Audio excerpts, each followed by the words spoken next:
Hello and welcome to the Eating Disorder Therapist podcast. I'm Harriet Frew, eating disorder therapist, here to support you in overcoming disordered eating and finding peace with food. So thank you so much for listening today. So today I'm going to talk all about 5 ways to create radical acceptance for your appearance, really learning to love how you look. Okay, so before I dive in today, I just want to mention a couple of things. I just want to apologise that this podcast is not up on Substack this week because my Wi-Fi has been cut off for a few days. Sadly, the water company that were doing some work in my close managed to cut through the broadband cable, and basically for it to be fixed, we're going to have the whole road dug up. It's been quite a kerfuffle. So I am literally on the 4G. Thank goodness for the 4G. 5G even, I think, and having access to data, having access to iPhones, etc. But it's all a bit too complicated to get the writing and the recording up on Substack. So apologies, but I probably will put this on Substack a bit later on. But that is why it's just an audio today. Okay. And second thing is, if you haven't checked out my app, my Food Freedom app, if you're wanting to heal your relationship with food, if you're wanting access to loads of resources, recommended podcast episodes, a coach that you can catch up with daily to give you feedback and reflections and support, and lots of tips and advice in healing your relationship with food, do go and check out my app. The link is in the show notes. Okay, so let's dive in to how to create radical acceptance for your appearance, learning how to love how you look. Now, in a world with ever-increasing beauty ideals, feeling peaceful about your physical appearance has never felt so challenging. Now, having worked in the therapy room with hundreds of clients over the last 20 years, it is a fact that objective beauty, a thin body, and symmetrical features do not equate with buckets of self-esteem and worthiness. In fact, often the opposite is true. Now, as the world convinces you that external validation and approval are the prizes to win, you may be likely chasing these things today. So I'm going to explore 5 perspectives on appearance to empower you to accept your looks and to feel 100% better. Okay, so number 1, remembering that beauty often goes with insecurity. Okay, chasing aesthetic goals, it can really feel like the elixir to acceptance and lovability. You hope you're going to reach the beauty destination. It will change how you feel for the long term. No more self-doubt, low confidence, or imposter syndrome. Your hopes are pinned highly on this. Now, my experience from the therapy room indicates that objectively gorgeous humans are often the most insecure. And why, you may wonder? Because from very, very young, if you are objectively gorgeous, from your cherub toddler years of bright eyes and cute smiles, handsome humans have received a constant commentary on their appearance. And this constant feedback about how you look, it breeds an internal knowing that value is based on looks. Okay, and this feels very, very precarious. You start to feel like, okay, well, people love me, I'm acceptable, I'm lovable, as long as I look perfect. So it's a real pressure to hold standards. People feel like my whole value is based on my looks. If I don't have my looks, what am I? It encourages perfectionism, chasing more. And as you grow, as you go from a child to a teenager as well, you may be objectified for your looks. You may be envied as well for your appearance. Now, it's a real thing that good-looking people can often be assumed to be arrogant or aloof. It can be quite isolating. And also other positive attributes aside from beauty, such as intelligence or kindness, can be overlooked. And you may be disliked simply for being gorgeous. People don't like you, they feel threatened by you. And another thing is that beautiful people tend to gravitate towards work that may amplify the pressure to look appealing. So maybe modeling or acting or influencing or something where your looks are very important. And of course, if you're gathering the cream of the crop of terms of beauty all in one place, it activates the insecurities further. People around you are all incredibly beautiful and handsome. You're going to feel even more under pressure. So realize, if you're listening to this today, that even if a magic wand could be waved to transform your looks, It's not the pill to acceptance and self-love that you're hoping for, however seductive it may feel.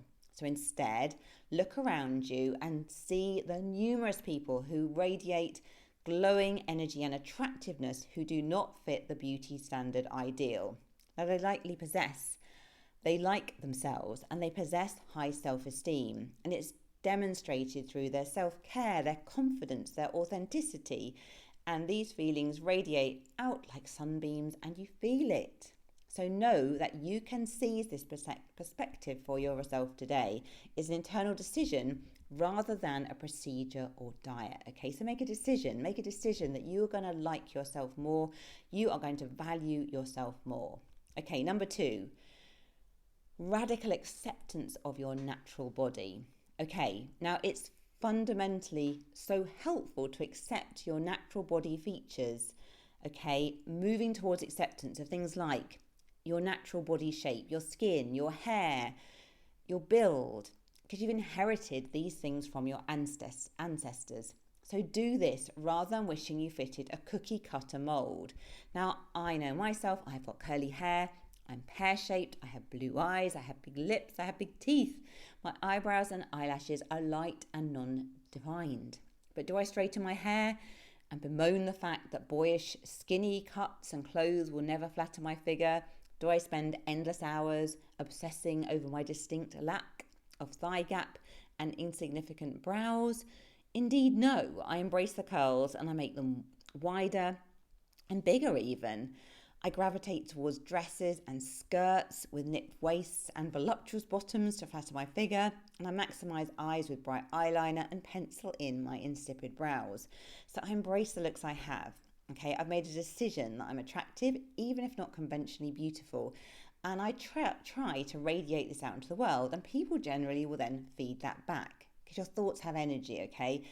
The thoughts that you think are having a big impact on the world. If you're deciding, I'm an attractive person, I have things to give and out to the world, people will mirror that back to you.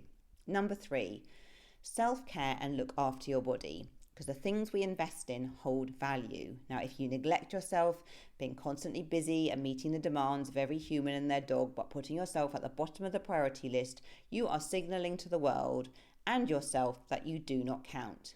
If you don't invest in taking care of your mental and physical well-being, then you will not feel valued. So this doesn't mean about getting obsessive about health in a neurotic and wholly activating the inner critic type of way, as living in high anxiety and fear is not healthy either. But it's about treating yourself like a prized possession. It means identifying your needs and meeting them. So do you need rest or sleep or food or hydration or relaxation or play? It means surrounding yourself with people who uplift and encourage you. And it means learning new skills and growing and developing as a person. So treating yourself well tells your psyche that you are worth it. It elevates your presence and self-perception to another level. Number 4, don't talk about your body insecurities. Instead, be kind and positive in your words and thoughts. So negative body talk is uninspiring, full stop. Whether you're berating your own body or critiquing someone else's, the vibe is not high. If you have children in your life, this is even more important. Your children need a parent who can role model acceptance. And if you're struggling with this, at least work towards it, okay? Be kind to yourself. Now, you don't need to shower your body with fake praise, but you can work towards body neutrality by expressing appreciation for your body physiology or strength. And you can focus on the aspects of your appearance that you can be kinder towards. Now, I will always focus on hair or eyes over thighs. Now, I am grateful for my strong thighs for carrying me through the world daily, and I'm sure they helped me tremendously in my pregnancies, but truth be told, they are not my favourite body part aesthetically. But that's okay, I can still lead a fulfilling life and have constructive body image thoughts by channeling my energy and focus in other directions. Okay, number 5. Don't define your appearance by some comment from a school bully or a relative who projected their own insecurity onto you. Instead, surround yourself with people who love, support, and encourage you. Now, it's not uncommon for a client to share an early memory where a bully hollered a spiteful comment across the playground, which painfully stung and scarred their internal worth with a deep wound. Now, bullying is highly destructive, and particularly if you're hearing derogatory comments on repeat, these stick and cause significant damage, and perhaps particularly as well if you've heard it from a parent, okay? Now, as your adult self, zoom out and question the value of such rhetoric, okay? You are probably placing huge amounts of meaning on these interactions. It's understandable that the words will have hurt you, but the person or people delivering the feedback, they do not deserve a place in your life today, okay? You're an adult now and you can choose to start to parent yourself differently, okay? Surround yourself today with people who love, encourage, and support you. You're going to feel infinitely better if your environment is one of safety and love. And distance yourself or have firm boundaries in place with anyone in your life who is delivering judgmental commentary today. You do not need this. Okay? Thank you so much for listening to this episode. Hope you found it helpful and feel inspired to be kinder to yourself around your appearance. If you're not following me already on Instagram, do seek me out, the Eating Disorder Therapist _ For further support with your relationship with food, do go to the eatingdisordertherapist.co.uk. If you enjoy this podcast, I would be so grateful if you'd follow, rate and review, as it helps it reach so many more listeners. Thank you so much for listening, and I look forward to sharing another podcast episode with you very soon.